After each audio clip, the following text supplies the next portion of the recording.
Good evening, aspirant. This is Prachi Chaube and you are watching CMI CS. Today I am back with a new topic of our MCQ series और आज हमारा topic है मध्य प्रदेश के साहित्यकार।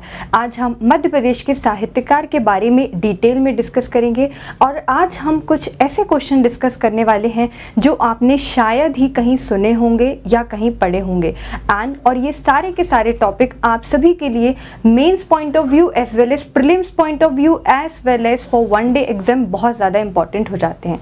तो बिना time waste किए हम सबसे पहले देखेंगे कि मध्य प्रदेश के साहित्यकार में पहला क्वेश्चन क्या है। तो पहला क्वेश्चन आपके लिए है, By whom has the literature named डाकू का बेटा being composed? डाकू का बेटा नामक साहित्य की रचना किसके द्वारा की गई है? और ऑप्शन है आपके सामने, नंबर 1 पंडित माधवराव सप्रे, हरि कृष्ण देवसरे, अनिल माधव दवे, नरेश मेहता। 4 ऑप्शन दिए गए हैं और मुझे लगता है कि 90% बच्चों को शायद ही इसका आंसर पता होगा। हम देखते हैं इसका राइट आंसर क्या होगा। तो इसका राइट आंसर जो है, इसका राइट आंसर है हरि कृष्ण देवसरे। हरि कृष्ण देवसरे, हरि कृष्ण देवसरे आप सभी के लिए बहुत ज़्यादा इंपॉर्टेंट है क्योंकि हरि कृष्ण देवसरे का रिलेशन डायरेक्टली मध्य प्रदेश से है। उसका रीज़न है, सबसे पहले हम जानेंगे कि इनका बर्थ कहाँ हुआ था। तो इनका जो जन्म है वो हुआ था नागौद, और नागौद कहाँ है बच्चों? तो नागौद सतना में है। तो हमको सबसे पहला पॉइंट तो ये पता होना चाहिए कि भाई ये मध्य प्रदेश के हैं, इसीलिए इनकी सारी राइटिंग्स भी हमारे लिए इम्पॉर्टेंट है।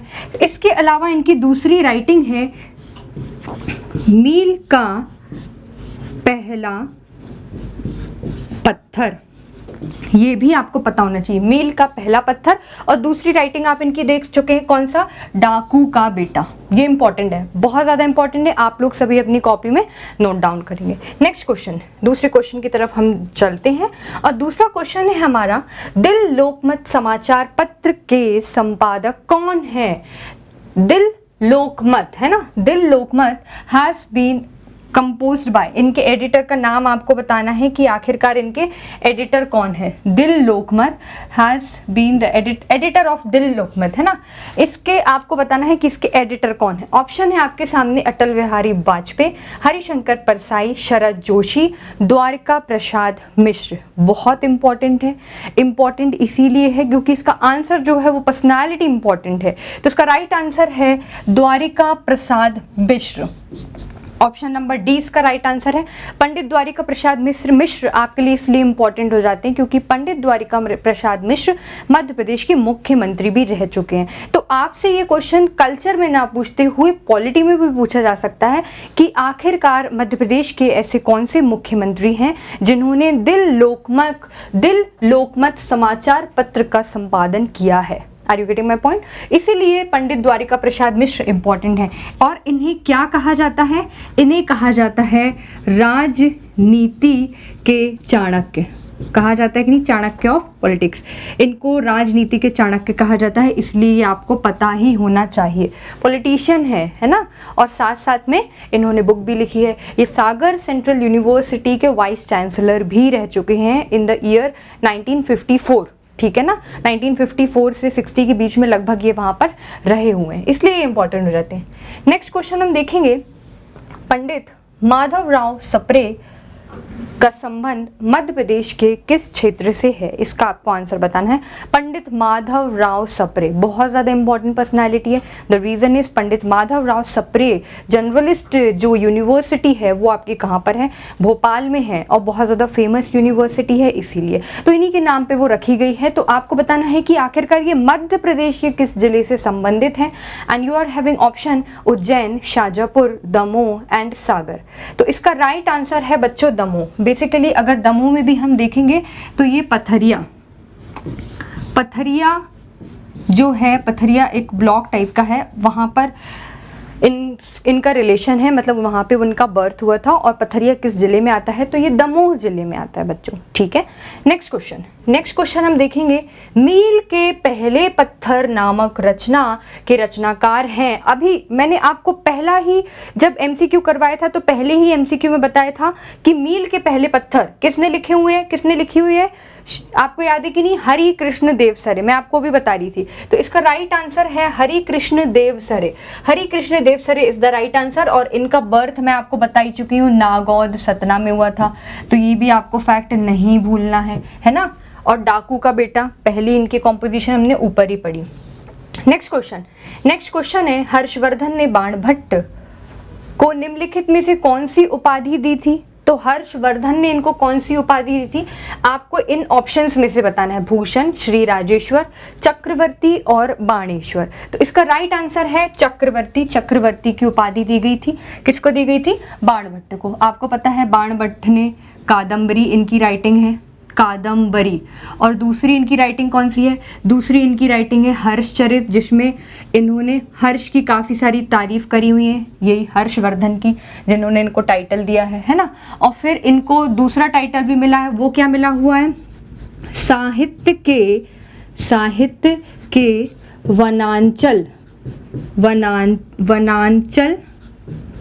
का केसरी। साहित्य के वनांचल का केसरी, ये भी आपको पता होना चाहिए, ये भी इनका दूसरा टाइटल है। किसका टाइटल है? तो आपका ये बाणभट्ट का। ऑलराइट, नेक्स्ट क्वेश्चन, दूसरे क्वेश्चन पे हम देखते हैं। दूसरा क्वेश्चन है, महान कवि Rajeshwar, the great poet Rajshekhar, जो आपका राजशेखर है, ये किस कोर्ट में थे, है ना? इन्होंने किस कोर्ट को सुशोभित किया था, मतलब कि किसके आप कह सकते हो राज की शरण में थे, है ना? तो आपके पास ऑप्शन है गंगा यादव, युवराज देव फर्स्ट, कर्णदेव और कृष्णराज। तो इसका राइट आंसर क्या होगा? इसका राइट आंसर होगा युवराज देव फर्स्ट, कल्चरल रूलर हैं। और इन्हीं के कोर्ट में आपके कौन थे? राजशेखर ने, जैसे आपको पता है, इन्होंने क्या लिखा है? कर्पूर मंजरी, बाल भारत, बाल रामायण। तो ये किसकी राइटिंग्स हो जाएंगी? राजशेखर की राइटिंग्स हो जाएंगी। ठीक है, नेक्स्ट क्वेश्चन हम देखेंगे, कवि प्रदीप का वास्तविक नाम क्या है? Very very very important question. आप हर साल देखते हैं कि पीएससी अगर रचना नहीं पूछता है, मतलब राइटिंग अगर नहीं पूछता है, तो वो क्या पूछता है? वो रियल नाम पूछ लेते हैं। आखिर इस कवि का वास्तविक नाम क्या था, पूछता है कि नहीं? तो सभी के जितने भी राइटर्स हैं उनके वास्तविक नाम आपको याद होना चाहिए। तो यहाँ पर कवि प्रदीप का वास्तविक नाम क्या है? श्रीकांत, नंददास, कृकांत, रामचंद्र द्विवेदी। तो इसका राइट आंसर है रामचंद्र द्विवेदी। रामचंद्र द्विवेदी जो है वो कवि प्रदीप का रियल नेम है, ये आप सभी को पता होना चाहिए। कवि प्रदीप का संबंध मध्य प्रदेश से है, इनका जो संबंध है वो उज्जैन से है। आपको पता है इनकी राइटिंग्स में बहुत फेमस है, कौन कौन सी हैं? दूर हटो ए दुनिया वालों, याद है आपको कि नहीं? दूर हटो ए दुनिया वालों, ये इनकी राइटिंग है, इंपॉर्टेंट राइटिंग है ना। तो इस तरीके से पेट्रोइटिक जो आपकी राइटिंग्स हैं, ये पेट्रोइटिक थीम्स के ऊपर अपनी राइटिंग्स को लिखा करते हैं कवि प्रदीप, क्योंकि मध्य प्रदेश से इनका संबंध है, तो ये आपके लिए इंपॉर्टेंट हो जाते हैं। नेक्स्ट क्वेश्चन हम देखेंगे, भवभूति द्वारा रचित दुखांत नाटक कौन सा है? तो मालती माधव, महावीर चरित, उत्तर रामचरित या उपयुक्त में से कोई भी नहीं। तो इसका राइट आंसर क्या होगा? आप सभी को, I think this is the most easiest question in this MCQ series. अगर आपसे ये भी क्वेश्चन नहीं बन रहा है तो मतलब आपकी प्रिपरेशन ठीक नहीं चल रही है ना। तो इसका जो राइट आंसर है वो होगा उत्तर रामचरित। उत्तर रामचरित जो है वो आपका कैसा वाला है? दुखित नाटक है ना। इसका जो अंत है मतलब कि वो दुख में हुआ है, ठीक है। तो आपका इसका राइट आंसर हो जाएगा उत्तर रामचरित। नेक्स्ट क्वेश्चन हम देखेंगे, किसे हृदयहीन कवि कहा जाता है ना? हार्टलेस पोएट किसको कहा जाता है? केशवदास, पद्माकर, भूषण, भर्तृहरि। आपके सामने 4 ऑप्शन है, आपको बताना है कि आखिरकार हार्टलेस पोएट किसे कहा जाता है। तो जिन बच्चों को मैंने पढ़ाया है उनको तो बहुत अच्छे से आई थिंक पता ही होगा, है ना। इसका राइट आंसर क्या हो जाएगा? तो इसका राइट आंसर जो है वो केशवदास हो जाएगा। Keshavdas is known as heartless poet. Heartless poet किसको बोलते हैं? तो केशवदास को बोलते हैं। अब केशवदास जो हैं आपको पता है ये इंद्रजीत के कोर्ट में थे, है ना। और इंद्रजीत के भाई कौन थे? तो रामशाह इनके भाई थे। एक्चुअली रूल तो रामशाह का चल रहा था, बट इनके भाई भी इनके साथ रहते थे। मतलब इनके भाई जो थे वो रामशाह के राइट हैंड की तरह रूल करते थे, एक्ट करते थे, है ना। तो हाँ, केशव दास किसके कोर्ट में थे? तो इंद्रजीत के कोर्ट में थे। और केशव दास ने कई सारी, इनकी जो बेसिकली राइटिंग्स होती थी वो संस्कृत लैंग्वेज में होती थी और काफ़ी ज़्यादा टफ होती थी, इसलिए इन्हें कठिन काव्य का प्रेत भी कहते थे, है ना, गोस्ट ऑफ टफ पोएट्री, है ना, इनको बोला जाता है। नख सिख वर्णन, है ना, कवि प्रिया, रसिक प्रिया, ये सारी की सारी राइटिंग्स किसकी हैं? केशव दास की हैं। Alright, so moving towards the next question, have a look. By whom was the magazine Chhattisgarh Mitra published? Chhattisgarh Mitra जो है ये मैगजीन है, इसको किसने पब्लिश किया है? पंडित माधवराव सप्रे, हरि कृष्ण देवसरे, अनिल माधव दवे, नरेश मेहता। इनमें से किसने इसको आखिरकार मैगजीन को लिखा है, आपको ये बताना है। तो इसमें से किसने लिखा हुआ है? तो इसका राइट आंसर क्या हो जाएगा? तो इसका राइट आंसर हो जाएगा पंडित माधवराव सप्रे। बहुत ज़्यादा इंपॉर्टेंट है पंडित माधवराव सप्रे। और मैं आपको स्टार्टिंग में ही बता चुकी हूँ, पंडित माधवराव सप्रे का जो रिलेशन है मध्य प्रदेश में, वो कहाँ से रिलेशन है? तो इनका रिलेशन दमोह से है, ठीक है ना, दमोह में पथरिया से। तो नेक्स्ट क्वेश्चन हम देखेंगे। नेक्स्ट क्वेश्चन है, राजा भोज रचित द्वारा वह रचना जिसमें स्थापत्य कला पर चर्चा की गई है, मतलब the composition composed by Raja Bhoj in which architecture has been discussed. Architecture के बारे में किस बुक में डिस्कस किया गया है राजा भोज की? तो आपको बताना है। इसका पहला ऑप्शन है तत्व प्रकाश, राजा मार्तंड, फिर उसके बाद है सम्रागढ़, सूत्रधार, विद्या विनोद, है ना। तो इसमें से आपका राइट आंसर क्या होगा? सबसे पहली बात तो आपको पता होना चाहिए कि Raja Bhoj was the king who was having equal commands on literature as well as on arms, है ना। और इन्होंने कई सारी लिटरेचर के ऊपर, कई सारे टॉपिक्स के ऊपर कई सारी बुक्स लिखी हुई हैं।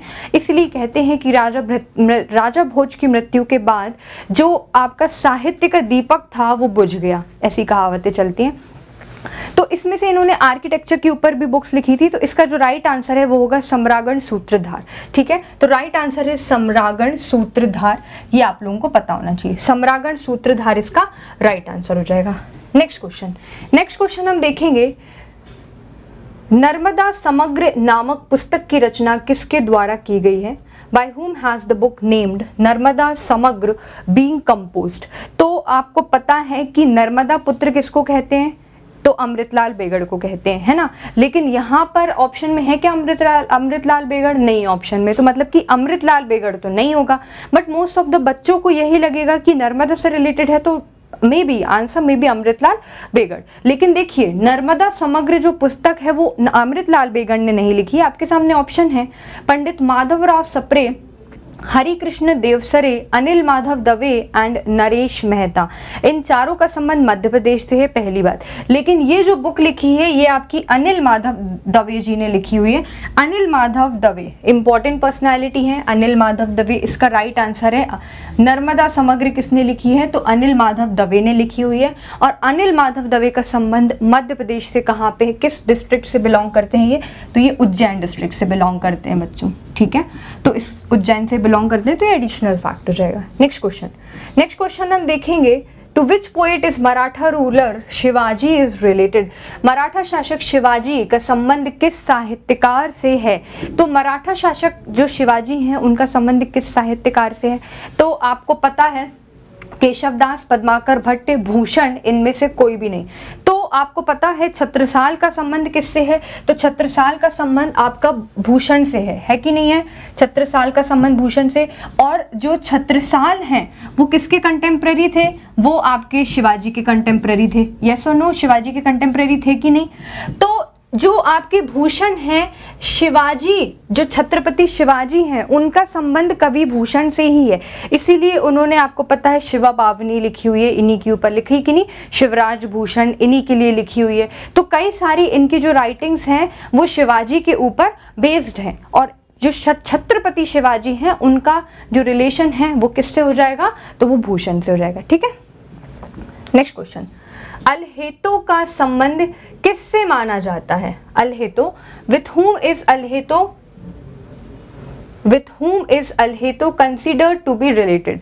तो ईसुरी, सिंघाजी, जगनिक, घाघ, इसमें से किसको बोला जाता है? तो देखो, सबसे पहले तो आपको पता ही है कि जो आपका आल्हा उदल है ना, आल्हा उदल कि ऊपर जो बुक लिखी गई है वो किसने लिखी है, जगनिक ने लिखी है कि नहीं। तो इनका जो बेसिकली संबंध है अल्हेतो का, वो जगनिक से संबंध है। लेकिन अल्हेतो होते कौन है मैम, आपने हमको ये बताया नहीं है। तो अल्हेतो बच्चों कौन होते हैं, जो आपके आल्हा उदल की जो कहानियों को गाते हैं, जो आल्हा उदल की जो आपकी बेसिकली जगनिक ने क्या लिखा हुआ है, आल्हा खंड लिखा है ना। तो आल्हा खंड में जो आपकी पोएम्स हैं, जो इसमें आप कह सकते हो लिरिक्स हैं, जो लाइंस हैं, उनको जो गाते हैं, जो आल्हा उदल के वीरों की गाथाओं को गाते हैं, उनको अल्हेतो कहा जाता है। समझ में आया। तो they are the singers basically जो आल्हा खंड को गाते हैं। तो इनका संबंध किससे हो जाएगा, जगनिक से। ऑलराइट, नेक्स्ट क्वेश्चन, दूसरा क्वेश्चन हम देखेंगे। दूसरा क्वेश्चन है, पत्थर फेंक रहा हूं नामक प्रसिद्ध रचना किस साहित्यकार की है। Who is the author of the famous composition named पत्थर फेंक रहा हूं।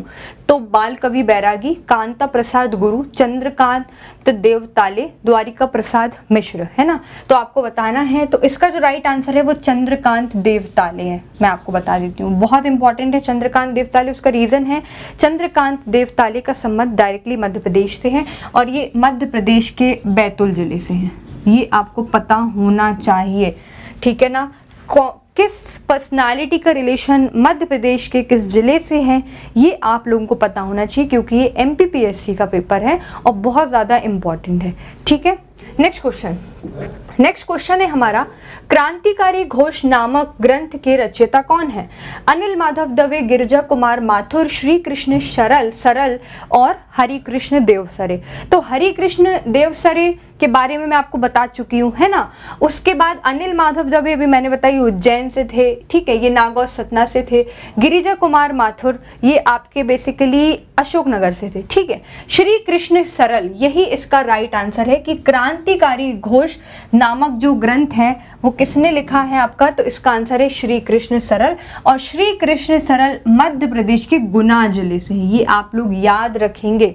मध्य प्रदेश के गुना जिले से है कौन, श्री कृष्ण सरल, ठीक है। नेक्स्ट क्वेश्चन हम देखते हैं।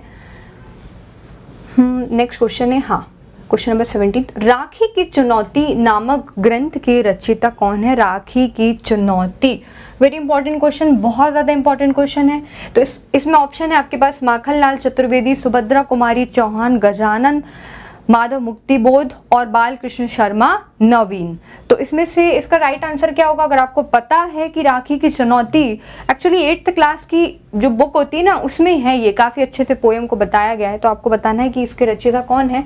तो इसके जो रचयिता हैं वो सुभद्रा कुमारी चौहान जी हैं, है ना। सुभद्रा कुमारी चौहान बहुत ज़्यादा इंपॉर्टेंट है। हमें पता है कि इनकी शादी मध्य प्रदेश में हुई थी।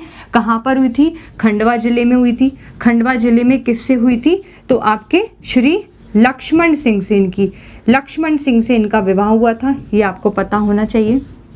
लक्ष्मण सिंह, है ना। और इनकी आपको कई सारी बुक भी पता ही है, त्रिधारा, है ना। उसके बाद मुकुल, फिर उसके बाद है वीरों का कैसा हो बसंत, है ना। ये सारी की सारी जो आपकी राइटिंग्स हैं ये सुभद्रा कुमारी चौहान की हैं और ये बहुत ज़्यादा इंपॉर्टेंट हो जाती हैं। तो आप ये भूलेंगे नहीं किस राखी की चुनौती किसकी है, तो सुभद्रा कुमारी चौहान। नेक्स्ट क्वेश्चन, कामता प्रसाद गुरु का संबंध मध्य प्रदेश के किस क्षेत्र से है। Again very very important question, Khandwa, Gwalior, Jabalpur and Sagar. तो Kamta Prasad Guru is related to which region of Madhya Pradesh. तो इसका राइट आंसर जो होगा, इसका राइट आंसर है सागर। ये सागर जिले से हैं और कामता प्रसाद गुरु जो हैं वो हिंदी के काफ़ी अच्छे साहित्यकार हैं, जो हिंदी साहित्य में काफ़ी अच्छी लैंग्वेज में अपने अंदर के भावों को प्रकट करते हैं। नेक्स्ट क्वेश्चन, गंगा लहरी नामक पुस्तक की रचना किसके द्वारा की गई है। गंगा लहरी बहुत ज़्यादा इंपॉर्टेंट है आपके लिए। सबसे पहले आप ऑप्शन देखिए, ऑप्शन क्या है, भूषण पद्माकर भट्ट, केशव दास और राजा भोज। तो इसका जो राइट आंसर है ये पद्माकर भट्ट है ना, पहली बात।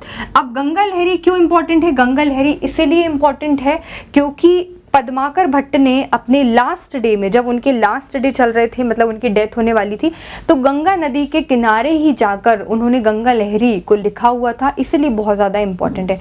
गंगा लहरी ठीक है, यमुना लहरी, फिर ये जितनी भी आपकी बुक्स हैं ये किसकी हैं, तो आपकी पद्माकर भट्ट की हैं, ठीक है ना। पद्माकर भट्ट ने अलीझा प्रकाश, ये भी और सारी बहुत सारी बुक्स हैं। इनने कई सारे किंग को एडोन किया था, मतलब कई सारे राजघराने में जाकर इन्होंने एडोन किया था, वहाँ पर शरण ली थी और काफ़ी सारी इन्होंने बुक्स भी लिखी हुई हैं, राइटिंग्स लिखी हैं, पोयम लिखी हैं, कुछ बुक्स जो हैं वो किसी की प्रशंसा में लिखी गई हैं, तो इसलिए पद्माकर भट्ट हमारे लिए इम्पॉर्टेंट हो जाते हैं। Alright, next question.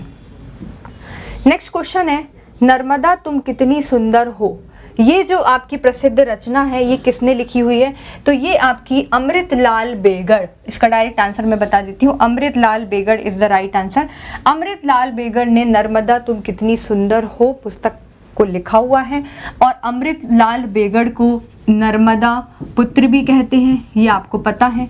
इनका संबंध मध्य प्रदेश के जबलपुर जिले से है ना, मध्य प्रदेश के जबलपुर। इनकी और राइटिंग्स में और कौन सी है, तीरे तीरे नर्मदा, ये दूसरी है, तीरे तीरे नर्मदा। और कौन सी है, और एक और इनकी राइटिंग है,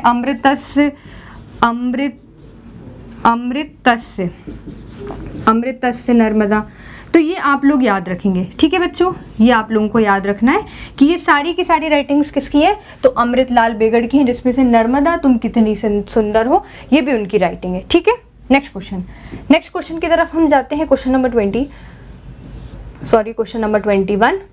हाँ, तो क्वेश्चन नंबर 21 है आपका, किसकी रचनाओं को 1865 में चार्ल्स एलियट द्वारा आला खंड के नाम से संकलित कराया गया था।